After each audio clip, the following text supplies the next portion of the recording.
Hello, नमस्कार. श्री स्वामी समर्थ सर्वांना. मी प्रिया कुठार ब्लॉगमध्ये तुम्हा सर्वांचं मनापासून स्वागत करते. तुम्ही सगळे कसे आहात? अपेक्षा करते की मस्तच असाल.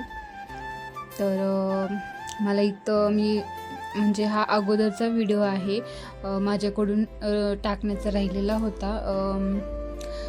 आता ना खुशीची शाळा वगैरे चालू होते, तर मग माझी तिचीच गडबड चालू होती की तिचे कपडे वगैरे आता म्हणजे अगोदर जेव्हा शाळा चालू होती तेव्हा रुटीन सगळं आपले व्यवस्थित असतं की तिचे कपडे ठेवा व्यवस्थित, असं म्हणजे एक जागा आहे त्या कपाटामध्ये तिचे कपडे व्यवस्थित ठेवले की ती तिच्या हातानेच घेते. मग आता तिचे कपडे शोधा किंवा तिचा टाय शोधा, तिचा बेल्ट वगैरे कसा कुठे असेल कपाटामध्ये पडलेला, किंवा तिचा ड्रेस धुवून घ्यायचा, परत इस्त्री करायचा.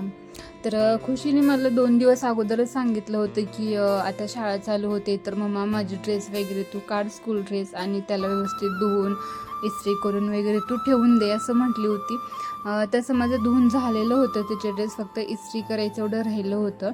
तर तिचं ना म्हणजे टाय तिनं हरवली आहे स्कूलचा, बेल्ट पण म्हणजे सापडत नाही. मी तिच्या सरांना रिक्वेस्ट केली की टाय आणि बेल्ट नवीन भेटेल का म्हणून, तर आता पाहूयात देतील का नाही.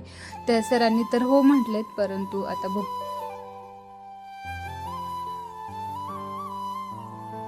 तर तुम्ही पाहू शकता इथं ना म्हणजे मी एकदा हॉलचं माझ्या व्हिडिओ काढलेला की ऊन वगैरे इथं पडतं म्हणून, तर तिथलंच ऊन थोडंसं आहे ना इथं देवघरावरती सुद्धा पडतं.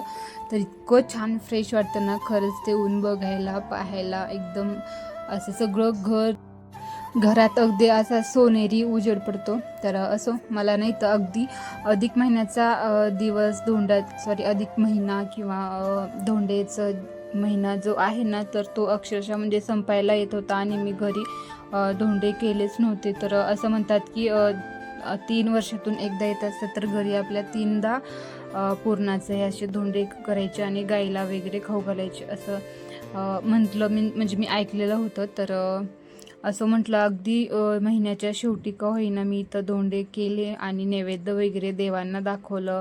गाईला खुशीला म्हणजे गाई असते ना, तर खुशीनं नेऊन त्यांना खाऊ घातली गाईना. तर ते चिंचेची आमटी मी बनवत होते. तर आमटी असते ना आपली कढी पुरणाची, तर खूप छान अशी बनते. आणि इथं मी भजे तळत होते. तर भजे किती, मी आणि खुशी दोघीच आहोत, तर किती लागणार आहे असं दोघींना, तिनं 2 भजे मी 2 भजे खाईन असं. तर मी हे पीठ थोडंसं फ्रीजमध्ये पण ठेवते, परत त्याच्यामध्ये दुसरं पीठ घेऊन आणखीन ते भजे तळते, खूप टेस्टी लागतात. तर सगळं माझं आवरून वगैरे झालेलं होतं. तर मी 33 धोंडे बनवले होते आणि मस्तपैकी भजे, पापड, आमटी असं मी बनवलेलं होतं. आणि मला ना पोळीसोबत खुशीला आमटीसोबत ना खुशीला पोळी फार आवडते. तर मी हे नैवेद्य दाखवलं आणि पॅकेट मी सांगितलं होतं, परंतु माझ्याकडून चूक झाली होती, दूध सगळं जळालं होतं, म्हणून मी आमटीसोबत नैवेद्य दाखवला. आणि 33 जे धोंडे असतात ना तर पूर्णाचे, ते खुशीनं गाईला नेऊन खाऊ घातलेले आहे. तर तो व्हिडिओ मी नाही घेऊ शकला. तर असो, आता आपली शाळा आपली स्कूल दुसऱ्या दिवशी चालू होणार आहे, याच्यासाठी खुशीची तयारी चालू आहे. अगदी तिला मी इथं नोटबुक पण सांगितली होती आणायला, आणि तिनं स्वतःच त्या नोटबुकवरती नाव वगैरे लिहिलेलं होतं. म्हणजे फक्त तिच्याकडून एक चूक झाली, नेमच्या ठिकाणी तिनं नाही लिहिली, सब्जेक्टच्या ठिकाणी तिनं तिचं नाव लिहिली. आणि माझा आणि ह्यांचा नंबर तिनं टाकलेली आहे, आणि तिला माझा आणि ह्यांचा नंबर अगदी तोंडपाठ झालेला आहे.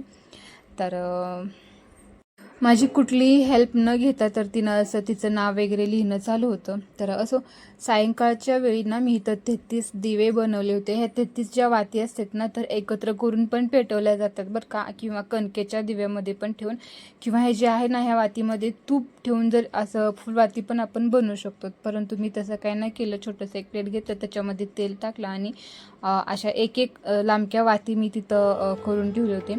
तर तुम्हाला मी सांगितल्याप्रमाणे ना खुशीला माझ्या प्रत्येक गोष्टीमध्ये, माझ्या प्रत्येक कामामध्ये तिला यायचंच असतं बरं का मध्ये. आणि मला पण आता आवडायले, म्हणजे तिनं पण काही गोष्टी शिकल्या वगैरे, तर म्हणजे तिला पुढे म्हणजे अवघड नाही जाणार की हां आपल्या घरी असं बनवत होतं. जसं की आपण आपल्या लहानपणी बघतो ना की आपली आजी, आपले आईवडील वगैरे कसं बनवत होते, म्हणजे सणवार वगैरे सगळं. तर असो, मग इथं मी दिवे लावताना तिनं म्हटले की मी पण मम्मा दिवे लावते. तिला काय वाती असं म्हणजे वळता नाही आला, म्हणजे बनवता नाही आला.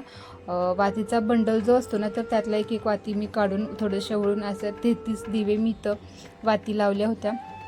मस्तपैकी इथं किती छान असं प्रसन्न वाटत आहे होतं इतकं. आणि देवावरती तर ना इतका भारी उजेड पडला होता ना, इतकं फ्रेश वाटत होतं. तर असं इथं मी पूजा वगैरे केलेली आहे आणि खुशीनं घंटी वाजवत तिनंसुद्धा हात लावून देवांची ओवाळणी केली खूप छान असं. तर शेवटच्या दिवशी का होईना माझी अशी थोडीफार तोडकी मोडकी पूजा झालेली आहे. तर आता तुम्हाला जर माझी ही असे व्हिडिओ आवडत असतील तर नक्कीच लाईक करा, शेअर करा, सबस्क्राईब करा, छान छान कमेंट करा. आता चला भेटूया अशाच एका नवीन व्हिडिओमध्ये. तोपर्यंत bye and take care. Shri Swami Samarth सर्वांना.